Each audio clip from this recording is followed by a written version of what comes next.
Rain on an old library roof tonight. You don't have to go anywhere. Nothing needs doing, no task that can't wait until morning, no conversation that can't wait either. Whatever came in with you today, you can put it down. This room has held much heavier things for much longer.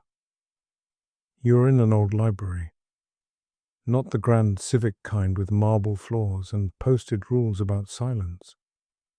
Something much smaller, more personal.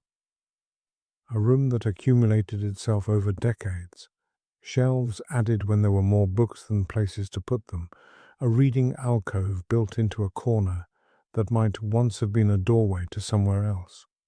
The ceiling is unexpectedly high on one side, where the original rafters are exposed, and low on the other, where a later addition came in at a different angle. Wooden beams run above you, dark with age and something oily. Beeswax, maybe, rubbed in by careful hands generations ago and never quite gone. You found a chair without thinking much about it, deep and wide and old, upholstered in fabric that was probably green once and is now the color of old sage or lichen on stone. It has shaped itself around decades of readers and takes you in the same way. Beside it, on a small wooden table whose surface is ringed with the ghost marks of long-ago cups, someone has left tea.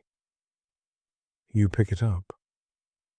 The warmth comes through the ceramic right away, and your hands settle around it before you've thought about it. You bring it close. The steam carries something herbal upward, slightly grassy, with something softer underneath, chamomile or lemon balm, or simply the warmth of the room mingling with the warmth of the tea. Outside, rain begins. It announces itself gently, a few tentative drops on the skylight above you, individual and distinct against the glass. Then a pause.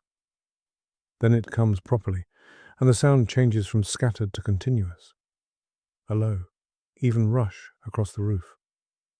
Not quite white noise, but close. Something your attention can settle into. You don't reach for the window to look. Listening is enough. The books around you are old enough that their spines have lost most of their legibility. Gilt lettering worn almost away, cloth covers softened and darkened by hands over many decades. The one closest to you might be about botany. There are small illustrations pressed into the cover, vines and leaves, though you'd have to lean forward to be sure, and leaning forward isn't something you particularly want to do right now. You could take it down and open it. You don't. It's enough to know it exists, that the illustrations are there, that someone thought them worth including. The tea again. Another sip, and this one goes all the way down and lands somewhere that's been tight all day without you quite knowing it. On the skylight directly above you, the rain rearranges itself for a moment. The sound thickens and thins as the intensity shifts, and once a heavier drop lands close to the center of the glass, audible above the rest for a second, then gone. The rain smooths back out, returns to its underlying hum. The lamp on the table beside you casts a particular kind of light. An old lamp, with a warm bulb and an amber shade, and the light it makes is small and deliberate. It doesn't reach the whole room. It reaches your hands, the surface of the cup, the grain of the table's wood. Beyond that, the library fades into brown-tinged dimness, shelves of books going back further than you can see clearly. The suggestion of additional rooms or alcoves past the lamp's reach. The darkness there is easy. Just rooms in the dark. The smell of the place comes back to your attention in waves, though it never actually goes away. Old paper, dry wood, something faintly sweet that is the actual chemistry of aging books. Lignin, breaking down slowly across decades, releasing something close to vanilla. And underneath all of that, this room's particular accumulated scent, which belongs to many evenings spent quietly, many cups of tea, many pages turned or not turned. Your shoulders have dropped. You realize this only now because you can feel where they were before. Somewhere closer to your ears, held there by a tension so habitual you'd stopped registering it. The chair catches them where they are now. Your back settles a little further into the cushion. Somewhere in the frame of the old chair, a creak. One low, unremarkable sound. And then, nothing. The rain. That's all. The people who sat here before you surface briefly in your thoughts. Not as individuals, but as a general presence. The shape of a person in this chair, repeated across generations. A warm cup nearby, and the same rain, or a different rain above the same roof. The books on these shelves have been read and replaced and read again by people whose names are gone. Something about that continuity settles in you. You are one more evening in a room that has held many evenings. Your quiet evening joins all the others. The tea is a little cooler now, easier to drink. You take a longer sip and set the cup back down on the ringed wood, where it fits among the other marks. Across the room, just visible in the low light, there's a reading table with an open book lying on it, pages fanned and held by the slight weight of themselves. A ribbon bookmark slipped to one side. You can't read the text from here. Someone left it mid-reading and didn't come back today, and now it rests in the dimness with the rest of the room, patient in the way books are patient, incapable of minding. Outside, a gust moves through.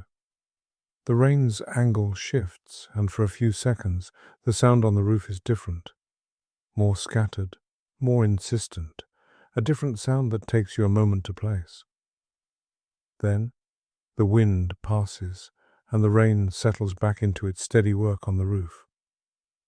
You close your eyes.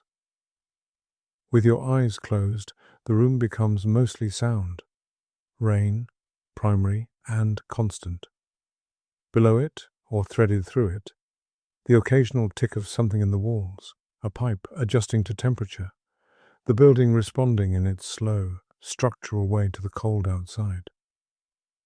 The soft resistance of the chair cushion against your back, and your own breath, which has found its way to something slower and quieter without you having arranged it. You set the cup down on the table. You hear it, make its small sound against the wood.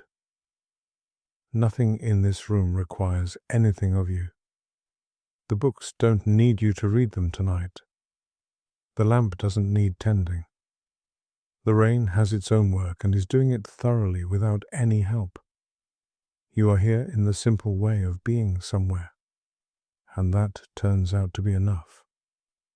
The scent of old paper comes back to your attention, which is not the same as saying it arrived. It was always there.